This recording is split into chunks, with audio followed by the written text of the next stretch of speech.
తర్వాత ఐశ్వర్యతో, కమాన్ ఐశ్వర్య, చాలా ఆలస్యమైంది, లెట్స్ గో అన్నాడు Akash. No please don't take me, I want to enjoy అని మత్తులో చెప్పింది ఐశ్వర్య.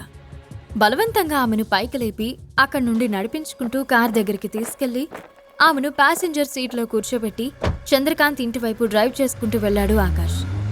సిటీ అవుట్స్కట్స్ నుంచి చంద్రకాంత్ ఇంటికి 20 కిలోమీటర్ల దూరం ఉంటుంది.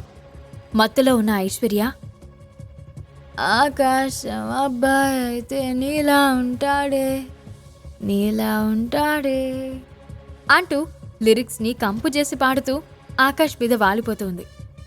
స్టాప్ ఇట్ ఐశ్వర్య, కామ్గా ఉండు అంటూ కసురుకున్నాడు ఆకాష్. ప్లీజ్ ఆకాష్, నన్ను అర్థం చేసుకో. రోజు నిన్ను దగ్గర నుండి చూస్తూ ఉంటే నన్ను నేను కంట్రోల్ చేసుకోలేకపోతున్నా.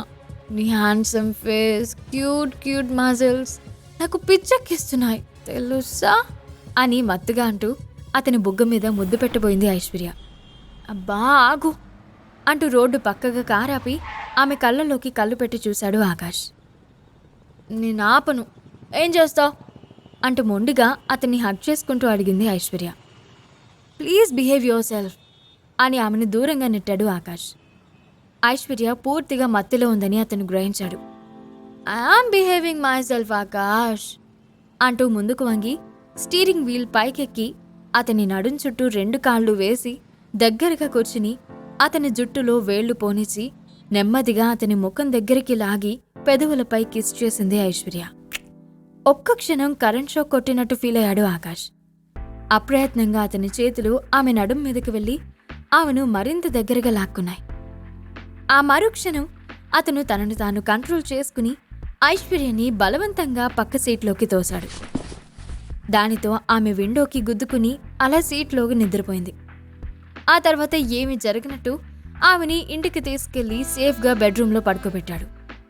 నెక్స్ట్ డే మార్నింగ్ నిద్ర లేచిన ఐశ్వర్య రాత్రి జరిగింది తలుచుకుని సిగ్గుపడింది. వెంటనే ఫ్రెషప్ అయ్యి చకచకా మెట్లు దిగి వస్తూ అనుకోకుండా ఆకాష్కి డాష్ ఇచ్చింది. వాళ్ళిద్దరి చూపులు ఒక్క క్షణం కలుసుకున్నాయి. ఏదో తప్పు చేసినట్టు ఐశ్వర్య కళ్ళు పక్కకి తిప్పుకుని, సారీ ఆకాష్, నిన్న రాత్రి కొంచెం ఓవర్గా బిహేవ్ చేశాను, ఏదో మైకం కమ్మినట్టు అయింది అని చెప్పింది. పర్వాలేదు మేడం, మిమ్మల్ని కంట్రోల్ చేయడానికి నేను కూడా రాత్రి కొంచెం రఫ్గా బిహేవ్ చేయాల్సి వచ్చింది, మీరు ఆ విషయం మర్చిపోండి అన్నాడు ఆకాష్. ఇంతలో పనివాడు వచ్చి చంద్రకాంత్ పిలుస్తున్నాడని చెప్పడంతో ఇద్దరూ లాన్లో కూర్చున్న చంద్రకాంత్ దగ్గరికెళ్లారు. అతను పలకరింపుగా నవ్వడంతో, చెప్పండి డాడీ, పిలిచారంట అని అడిగింది ఐశ్వర్య. చాలా కాలంగా నీ పెళ్లి గురించి ఆలోచిస్తున్నాను. నా తర్వాత మన కంపెనీ బాధ్యతలు చేపట్టడానికి, నిన్ను క్షేమంగా చూసుకోవడానికి ఒక యోగ్యమైన యువకుడి కోసం ఎంతగానో వెతికాను. ఎంత ప్రయత్నించినా కానీ నేను అనుకున్న లక్షణాలున్న వ్యక్తి దొరకలేదు. ఆ లక్షణాలన్నీ నేను ఆకాష్లో చూశాను.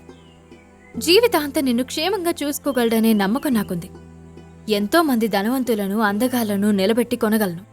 కానీ ఎన్ని కోట్లు కొన్నా ఆకాష్ లాంటి మంచి వ్యక్తిని నీకు భర్తగా తీసుకురాలేను. నువ్వు నా మాట కాదనవనే నమ్మకంతో చెప్తున్నాను. ఆకాష్ని పెళ్లి చేసుకో ఐశ్వర్య అంటూ నాంచకుండా చెప్పేశాడు చంద్రకాంత్. తండ్రి మాట వినగానే ఐశ్వర్య షాక్ అయింది. ఆ వెంటనే తేరుకుని, డాడ్, నేనెప్పుడూ ఆకాష్ని ఆ దృష్టితో చూడలేదు. కేవలం ఒక మంచి స్నేహితుడిగానే భావించాను. కానీ ఆకాష్కి నన్ను పెళ్లి చేసుకోవడం ఇష్టమైతే నాక్కూడా ఓకే డాడ్ అని చెప్పింది. నిజానికి ఆమె అలా అంటుందని ఎక్స్పెక్ట్ చేయని ఆకాష్ కూడా షాక్ అయ్యాడు. వెంటనే చంద్రకాంత్ ఆకాష్ వైపు తిరిగి, మరి నీ నిర్ణయం చెప్పవేంటి అని అడిగాడు. ఏం మాట్లాడాలో అర్థం కావడం లేదు సార్. నాకు జన్మనిచ్చింది ఎవరో కూడా నాకు తెలీదు, కానీ పునర్జన్మనిచ్చింది మీరే. నిజానికి నేను కూడా ఐశ్వర్య మేడంని ఒక ఫ్రెండ్గానే భావించాను. కానీ మీ కూతురికి నేను తగిన వరుణ్ణి అని మీరు భావిస్తే తనని పెళ్లి చేసుకోవడానికి నాకు ఎలాంటి అభ్యంతరం లేదు అని చెప్పాడు ఆకాష్. ఆ మాటలు వినగానే, చాలా సంతోషం బాబో అని నవ్వుతూ అన్నాడు చంద్రకాంత్. ఇంతలో, నేను ఆకాష్తో ఒక్క నిమిషం మాట్లాడాలి డాడీ అని ఐశ్వర్య నవ్వుతూ ఆకాష్ని పక్కకి తీసుకుని వెళ్ళింది. చిన్నప్పటినుంచి నేను మా డాడీ మాటకు ఎదురు చెప్పిందే లేదు ఆకాష్. ఆయన గౌరవం నిలబెట్టడం కోసమే నేను ఈ పెళ్లి చేసుకుంటున్నాను. అంతేకాని నాకు నీ పైన ఎలాంటి ఫీలింగ్స్ లేవు. పెళ్లి తర్వాత మన మధ్య ఎలాంటి ఫిజికల్ ఎమోషనల్ అటాచ్మెంట్స్ ఉండవు, ఉండకూడదు కూడా. ఇది కేవలం బొమ్మల పెళ్లి లాంటిది. ఈ కండిషన్స్ నీకిష్టమైతేనే నేను పెళ్లి ఒప్పుకుంటాను అన్న ఐశ్వర్య మాటలు వినగానే ఆకాష్ దిగ్భ్రాంతికి గురయ్యాడు. నా మనసును అర్థం చేసుకోలేకపోయావు ఐశ్వర్య. నీకు నేనంటే ఇష్టం ఉందనుకున్నాను, కానీ అది కేవలం సానుభూతని నాకిప్పుడే తెలిసింది. అయినా కానీ నిన్ను పెళ్లి చేసుకోవడం నాకు ఇష్టమే.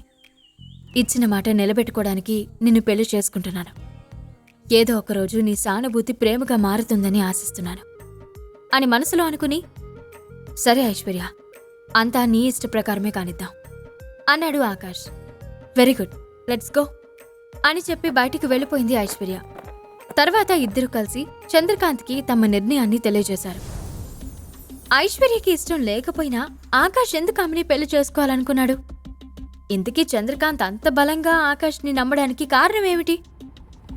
ఆకాష్ గతం గురించి ఐశ్వర్యకి తెలుస్తుందా? ఈ ప్రశ్నలకు సమాధానాలు తెలుసుకోవాలంటే నెక్స్ట్ ఎపిసోడ్ వినాల్సిందే. క్రింద ఇచ్చిన లింక్ ని క్లిక్ చేసి పాకెట్ ఎఫ్ఎం యాప్ ని ఇన్స్టాల్ చేసుకోండి. Stay tune to pocket FM.